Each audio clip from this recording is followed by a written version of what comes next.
Edward L. Rowny, a lieutenant general who advised presidents of both parties during arms control negotiations with the Soviet Union, repeatedly raising warnings about the Russians and arguing that American proposals were too soft, died on Sunday in Washington.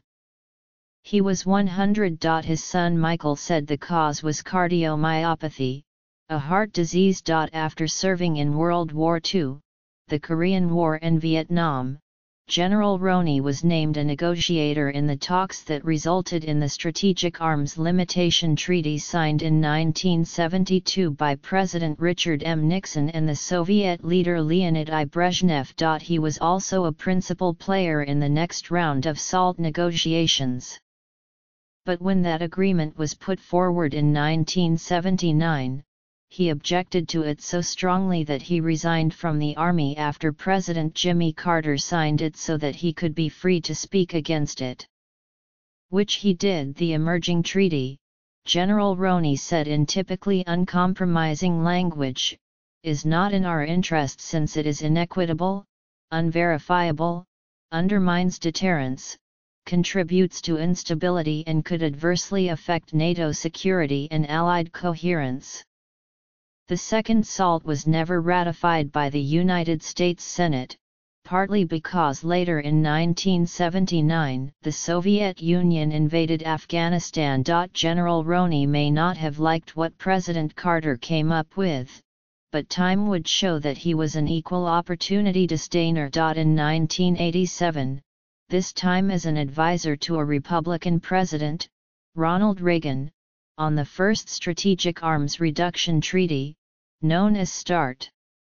He wrote in a newspaper opinion article that negotiations over nuclear missiles should also include the issue of the Soviets' superiority in conventional forces. The article drew a carefully worded but unmistakable rebuke from the White House. I think it is fair to say that there are people who are somewhat upset about it and would rather he didn't make those comments, Reagan's spokesman, Marlin Fitzwater, said.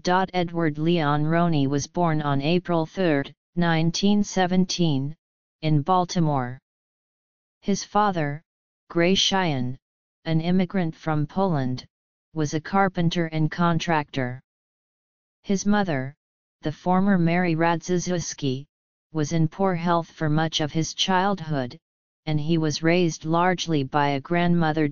After receiving a degree in civil engineering from Johns Hopkins University in 1937, he entered West Point. He took a particular liking there to the study of world history and was a member of the debating team, two interests that would serve him well later.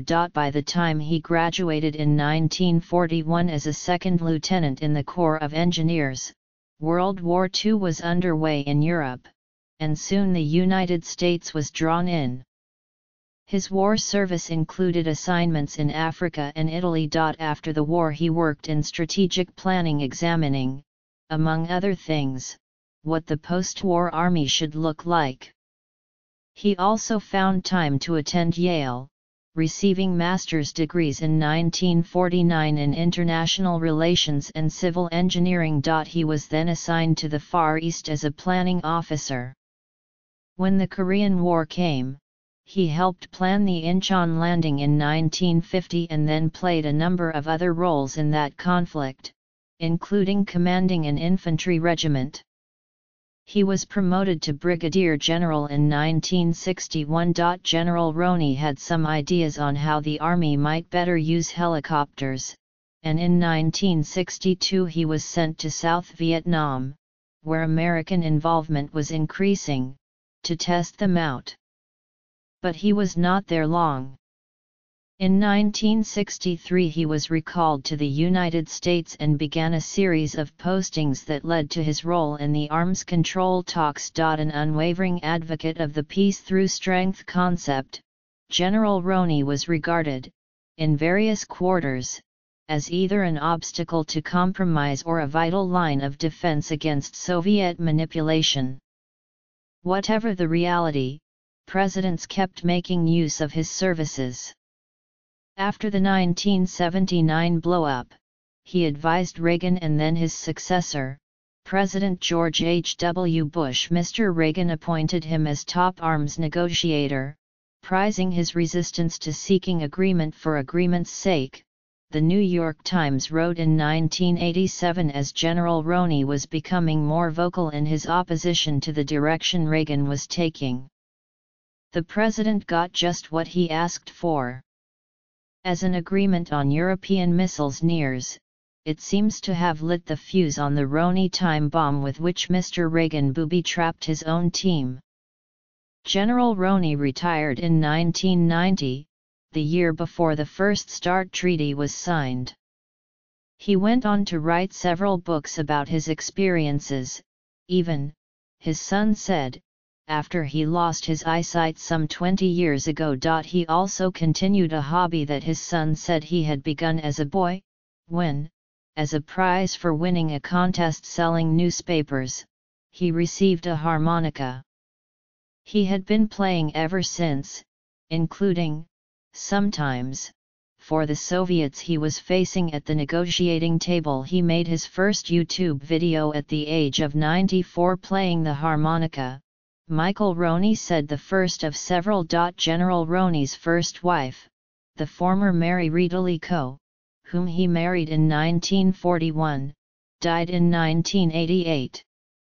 He lived in Washington. In addition to Michael, his son from that marriage, he is survived by his wife, the former Elizabeth Ladd, whom he married in 1994, his daughter, Marcia Jordan, and his sons Peter, Paul and Grayson, all also from his first marriage, 2 stepchildren, John Ladd and Lissa Ladd, 10 grandchildren, and 10 great-grandchildren. In addition to the military ranks he accrued over the years, General Rowny had the title of ambassador, something he was given when Reagan named him chief arms negotiator in the early 1980s.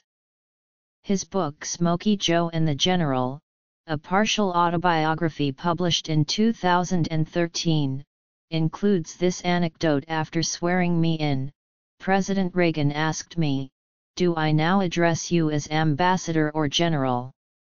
"Sir, it took me 20 years to become a general," I said, "and only 20 minutes to become an ambassador." The president stood up, saluted sharply, smiled and said, "Yes, sir, General."